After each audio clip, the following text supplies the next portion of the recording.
yakoreye ibinyamakuru bitandukanye, no mu MC mu bukwe no mu bindi birori bitandukanye. Ikindi kandi afite na YouTube channel yitwa Chita Magic akoreraho akazi ke ka buri munsi, akaba yaramenyekanye ku izina rya Julius Chita. Akaba akunze kugaragara atanga ibitekerezo ku ngingo zitandukanye, benshi bagatungurwa no kubona afite ibitekerezo bitandukanye n'ibyo bafite kuri izo ngingo. Hari amwe mu magambo yavuze maze bituma benshi bayibazaho byinshi bitandukanye, ndetse banatanga ibitekerezo byinshi kuri ayo magambo yagiye atangaza. Urugero, Julius Chita yaravuze ngo nta mugabo wishimye, arongera aravuga ngo urushako ni risike nk'izindi. Yarongeye aravuga ati gutera ivi ni ubugwari. Impamvu ntateye ivi, ngiye gutera ivi ubwabyo bifata nk'igikorwa cy'ubugwari mu buryo bwanjye nkanjye, ndetse n'ibindi byinshi bitandukanye yagiye avuga tugiye kugenda tugarukaho. Niba wakurikiye neza ukumva ayo magambo Julius Chita yagiye atangaza, ushobora kwita wibaza ku buzima bwe bwerekeye urukundo. Tugiye kukugezaho inkuru y'urukundo rwa Julius Chita ndetse na Queen of Chita. Tuti namwe bakunzi ba IBL Entertainment ndetse nawe ugeze kuri IBL Entertainment bwa mbere, ndabasuhuje kandi bahaye ikaze muri sobanukirwa y'uyu munsi, aho tugiye kugaruka ku nkuru y'urukundo rwa Julius Chita ndetse na Queen of Chita. Julius Chita wamenyekanye mu mwuga w'itangazamakuru, by'umwihariko kuri YouTube channel ye yitwa Chita Magic. Amazina yahawe n'ababyeyi ni Jules William Nitegeka. Akaba yarashakanye na Batamurizi Vete uzwi ku izina rya Queen of Chita. Iri zina rikaba ryarakomotse ku ndirimbo y'umuhanzi Meddy yitwa Queen of Sheba, dore ko batangaza ko iyi ndirimbo yasohotse mu gihe bakoze mu bukwe, maze Chita umugore we nawe ahita mwita Queen of Chita. Ikindi wamenya, Chita n'umugore we bafitanye umwana umwe w'umuhungu babyaranye. Julius Chita yatangaje ko kuva mu bwana bwe yakuze adakunda kuvugisha abakobwa, mbese adakunda kubaganiriza, ariko amaze kuba ikimenya bose, amaze kuba umusitari, amaze kwamamara, yavuzwe mu rukundo n'abakobwa bagiye batandukanye. Urugero nk'aho yavuzwe mu rukundo n'umukobwa witwa Nadia, arongera avugwa mu rukundo n'umukobwa witwa Nana, ndetse aba bombi bakaba barakoranaga ku gitangazamakuru kimwe, ndetse ikindi aba bakobwa bakaba baranamenyekanye muri filime nyarwanda yitwa City Maid. Mu mwaka w'ibihumbi 2018 wabaye umwaka udasanzwe kuri Julius Chita.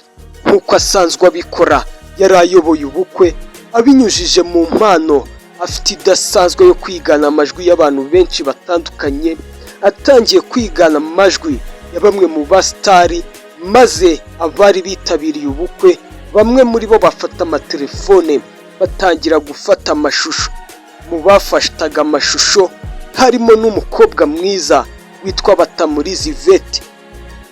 Julius Chita yakubise amaso ubwiza bwa Ivete maze yemera icyaha.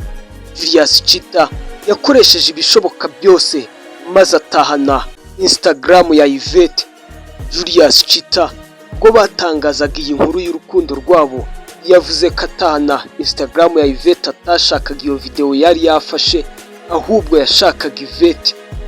Julius Chita wari wamaze kubenguka Ivete yagiye kuri Instagram ngo arebe amafoto ya Ivete maze yitegereza ubwiza afite neza, maze kubw'ibyago asanga Instagram ya Ivete iri private.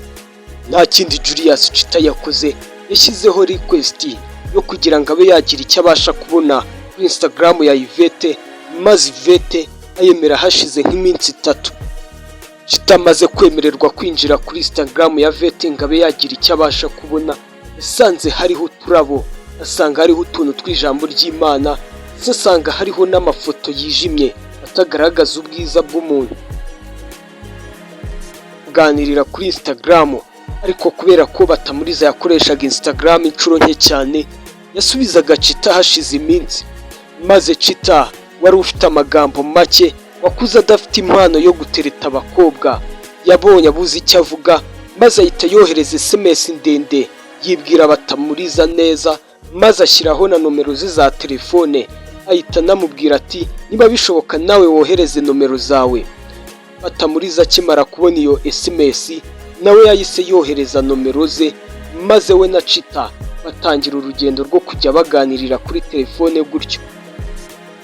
Julius Chita wari ufite impano yo kwigana amajwi y'abantu benshi batandukanye yatangaje ko iyo yabaga ari gutereta Batamuriza yakoreshaga ijwi rya Meddy ndetse yanatangaje ko nibahura azamushimira kubera ko yamuhaye uburyo bwiza yakoreshaga tereta. Batamuriza na Chita bahura bwa mbere bahuriye kuri Camellia iri mu mujyi hafi ya Chic. Nubwo Batamuriza yaje yatinze cyane, Chita yavuze ko gutegereje umukobwa mwiza nka Batamuriza ntacyo bitwaye. Nyuma yo guhura nta kindi Chita yakoze usibye ubushuti bukomeye yubatse hagati ye na Batamuriza.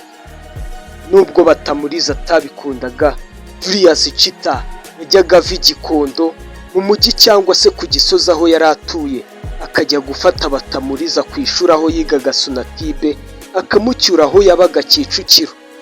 Julius Chita yajyaga abwira Batamuriza inshuro nyinshi ko amukunda, gusa Batamuriza nta kindi yamusubizaga, yaramubwiraga ati urakoze. Bigeze mu mwaka w'ibihumbi 2019 umunsi umwe Julius Chita yasuye Batamuriza aherekeje Chita, nibwo noneho Chita yeruye abwira Batamuriza ko amukunda kandi amukunda urukundo rw'ukuri ruzira amakemwa. Gusa Batamuriza kubera ko yumvaga Chita avugwa mu rukundo n'umukobwa witwa Nadia cyangwa se bikavugwa ko yaba akundana n'uwitwa Nana, ibi byatumye Batamuriza abwira Chita ko baba babyihoreye bakaba babigenzemo gake. Nyuma yaho gato Julius Chita acyuye Batamuriza iwabo aho yabaga nk'uko bisanzwe, yasobanuriye Batamuriza buri kimwe cyose kubimuvugwaho ko yaba ari mu rukundo na Nadia cyangwa se Nana, amusobanurira neza uko bimeze, amubwira ko ibyo atari byo ntaho bihuriye n'ukuri. Gusa nubwo yamusobanuriye buri kimwe cyose, ntabwo Batamuriza yahise amwemerera ko bakundana, ahubwo baratashye bukeye bwaho bari kuvugana kuri telefone. Noneho Batamuriza wari wamaze kumenya ukuri kuzuye yemerera Chita ko bakundana, maze guhera ubwo bahita batangira gukundana byeruye kandi bya nyabyo. Igitangaje, Batamuriza nubwo yakundanaga n'umusitari ari we Julius Chita, ariko Batamuriza yatinyaga kumenyekana kuko nk'iyo yabaga ari kumwe na Julius Chita mu modoka, Batamuriza ntabwo yajyaga yicara imbere ahubwo yicaraga inyuma. Yajyaga atinya ko ari nk'uwazabafata ifoto maze akayishyira ku mbuga nkoranyambaga, ibyo bikaba byatuma Batamuriza amenyekana kandi atarabishakaga. Gusa Julius Chita yatangaje ko ibyo yabyungukiragamo kuko iyo yabaga atwaye imodoka yagendaga arebera muri retroviseur y'imodoka akagenda yirebera ubwiza bwa Batamuriza. Batamuriza yahamije ko icyatumye akunda Julius Chita icya mbere ari uko yasanze Julius Chita ari umunyakuri, ikindi kandi ngo kuba iruhande rwe nta rungu wagira, ibyo bituma ahora yishimye, ikindi kandi yamukundiye nuko ari umukozi. Naho Julius Chita yatangaje ko icyatumye akunda Batamuriza yari umukobwa mwiza cyane, ikindi kandi ngo capacité intellectuelle ye yatumye amukunda cyane, ikindi amashuri yayarebyeho maze arambagiza umuryango, ikindi kandi ngo kuba Batamuriza asenga ni ikintu cyatumye amukunda kuko ngo ntiyari kurongora umukobwa udasenga. Igihe cyarageze Batamuriza na Chita bari mu Bugesera hafi y'aho Batamuriza yakoreraga bari bonyine, maze Julius Chita asaba Batamuriza ko yazamubera umugore. Batamuriza atazuyaje akurikije urukundo rw'ukuri bakundanaga, maze nawe aramwemerera, maze Chita yambika impeta ya fiançaye Batamuriza. Gusa ngo nta vi Chita yigeze atera kubera ko bombi ibingibi batabikunda. Ikindi kandi Chita avuga ko gutera ivi ari ubugwari. Impamvu ntateye ivi, ngiye gutera ivi ubwabyo mbifata nk'igikorwa cy'ubugwari mu buryo bwanjye nkanjye. Nagize amahirwe rero uwo twashakanye nawe ntabwo yabishakaga, usanga ntago ari ibintu kubera yuko nyewe mbo gutera ivi mu ifoto ni byiza, ubu nemeje n'abantu, ariko buriya bigahurira nuko mu bijyanye no gutereta ndi umuntu utagira confidence nyinshi cyane ku buryo nakora ibintu nk'ibyo. Guhamagara abo mukorana ibyo wararyanze koko ukabahamagara. ntago nabikundaga. Ntago wabikundaga? Nta nubwo yarabikeneye. Yayikwambikiye he? Wayimwambikiye cyo? Wayimwambikiye? Ndahibuka naho ndakibuka byose. Ive yitwereke. Ni mu karere ka Bugesera. Ngiye fiançaye yanjye sinzana yagiye. Ni mu karere ka Bugesera. Igihe cyarageze maze berekanwa mu miryango yombi, haba iwabo wa Chita ndetse n'iwabo wa Batamuriza. Ndetse Batamuriza yatangaje ko umunsi bajya kwerekanwa iwabo wa Chita yagiye yishimye kubera ko yari agiye kubona undi muryango mushya yungutse. Ndetse Chita we avuga ko umunsi ajya kwerekanwa iwabo wa Batamuriza yirinze gusoma ku nzoga, nubwo mu buzima busanzwe akunda kunywa gahiye, ariko uwo munsi yarabyirinze. Ndetse anavuga ko atajya anywa ku nzoga bitewe n'uko yangaga ko yaza kuyishimira, maze bigatuma atandukira akaba yaseba kwa sebukwe. Nyuma yo kwerekanwa mu miryango yombi, bateguye ubukwe ariko bugenda bupfa inshuro nyinshi kubera icyorezo cya COVID-19. Gusa igihe cyarageze ku itariki 6 z'ukwezi kwa munani umwaka w'ibihumbi 2021 basezerana imbere y'Imana, basezerana muri paruwasi ya Regina Pacis Remera. Gusa ntabwo habayeho doti ndetse na resebusiyo bitewe n'amabwiriza yo kwirinda icyorezo cya COVID-19. Julius Chita ukunda gutanga ibitekerezo bitandukanye n'iby'abandi bafite, yatangaje ko ari amasezerano yo mu kiliziya atayemera, ahubwo isezerano yemera niryo yahanye n'umugore we bari kuri Muhazi. Ndaryibuka, ariko nakubwiye ko ari amasezerano yombi ngewe ntayemera. Kubera yuko ni nayo mpamvu ari ibintu byanditse. Buri isezerano Padiri Alex ari kukureba. nta kibazo. Padiri Alex arimo arabizi. Ariko isezerano ryanditse ryanjye sinaryemera. Isezerano ryanditse ntabwo ndyemera. Buri isezerano rya mbere. Isezerano nemera ngewe ry'abashakanye ni isezerano ngewe nawe twagiranye mbere yuko mujya kuri Padiri. Kubera amabwiriza yo kwirinda icyorezo cya COVID-19, impano zose zagombaga gutangirwa mu bukwe bwa Chita n'Abatamuriza zatangiwe muri parikingi ya paruwasi ya Regina Pacis Remera. Kandi ibi ngibi nabyo byabaye huti kuko amabwiriza yavugaga ko saa 12 z'umugoroba buri wese agomba kuba yageze mu rugo. Ahangaha byari bimaze kuba saa 11 n'igice kandi bagomba gutaha ku Ruyenzi. Kubera ibi byakozwe huti ibi byageze aho birenga umugore wa Chita Batamuriza, maze araturika ararira kubera emosiyo. Muri icyo gihe iyo saa 12 z'umugoroba zageraga utaragera mu rugo warafatwaga maze ukajya kurara muri stade. Chita yakomeje avuga ko ibi byagombaga gukorwa vuba kubera ko atifuzaga gufungwa ari umugeni gahomba ijoro ry'ubukwe. Amarira hari igihe ngewe nyirengagiza nkakora igikwiye. Aho ugomba kumenya ko udutaye bitandukanye n'abagore. Ngewe iyo mfungwa ku munsi w'ubukwe ngene ari guhita nkora ikiganiro. Nari kubabara cyane. Nari gusohora ikiganiro. Rero ugasanga abantu twari turi kubwira ibagera rero amasaha yadufasha. Nabanditse turi bafashe video. Twebwe turataha, sibyo turataha ku Ruyenzi. Abandi baritahira za Kicukiro hariya hafi. Abandi Kacyiru. Uza ariko uza gufungwa uri umugeni. Numvaga ijoro ry'ubukwe karihomba sha. Nari kuba mpumbye cyane. Ijoro ry'ubukwe nkarikorera muri stade. N'ukuntu nari ndikeneye. Ntabwo byari gukunda. Ivi wari rikeneye cyane.